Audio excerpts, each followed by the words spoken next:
Hello students, let's continue chapter number 5 contemporary South Asia.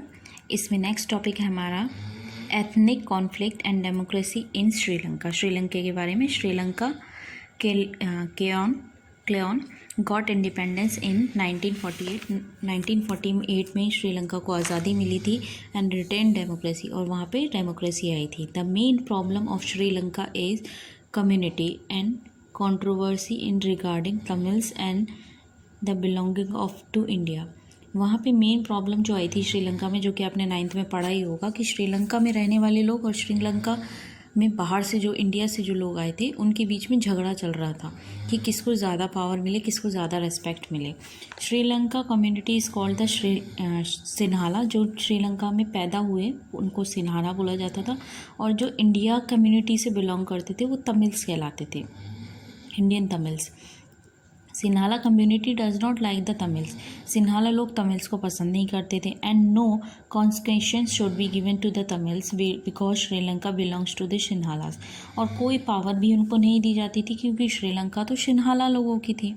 Liberation Tiger of Tamil Eelam LTT, ये बहुत अच्छे से आप फुल फॉर्म याद करेंगे, ठीक है। एक आर्मी का ग्रुप बना, has been fighting with army, और ये ग्रुप किससे लड़ा था?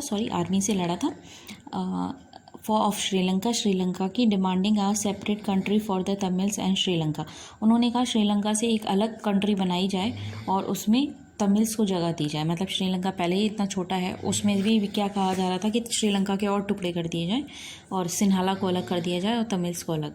When something happened wrong there was the Tamils, then Indian Tamils created pressure on the our country या our government। जब वहाँ पे ज़्यादा प्रॉब्लम होने लगी श्रीलंका में, तो जहाँ पे इंडिया के जो लोग थे वो इंडियन गवर्नमेंट पे दबाव डालने लगे कि जो तमिल्स हैं उनकी हेल्प की जाए क्योंकि वो इंडिया से बिलोंग करते हैं। The government of India has to be negotiate with the Sri Lanka government on the Tamil question. ये तमिल्स का जो सवाल उठ रहा था उसमें इंडिया और श्रीलंका के बीच बातचीत हुई, but people of the Sri Lanka thought that the Indian government is interfering in their matter. तो वहाँ की श्रीलंका के लोगों को लगा कि इंडियन गवर्नमेंट बिना मतलब कि हमारी बात में टांग फंसा रही है। In 1989 army had to order to come back. तो 89 में इंडियन आर्मी को ऑर्डर दिया गया कि वो अपनी आर्मी को वापस ले ले। Despite the revenge of internal conflict, Sri Lanka has maintained democratic political system. Sri Lanka ने उस स्थिति को खुद संभाला एक डेमोक्रेटिक पॉलिटिकल सिस्टम के द्वारा, and resistant considerable economic residently growth and high level of human development. उसके बाद वहाँ पे एक अच्छा डेवलपमेंट भी हुआ। फिर Sri Lanka successfully control on the rate of the growth of the population. उन्होंने पॉपुलेशन जो बहुत ज़्यादा बढ़ रही थी उस पर भी कंट्रोल लेके आए। And has highest GDP growth for many years. उनकी GDP काफ़ी लंबे टाइम तक बहुत अच्छी रही थी। Norway and Iceland negotiated between India and Sri Lanka. Norway और आइसलैंड ने काफ़ी अच्छा रोल प्ले किया था इंडिया श्रीलंका के में बैलेंस बनाने में।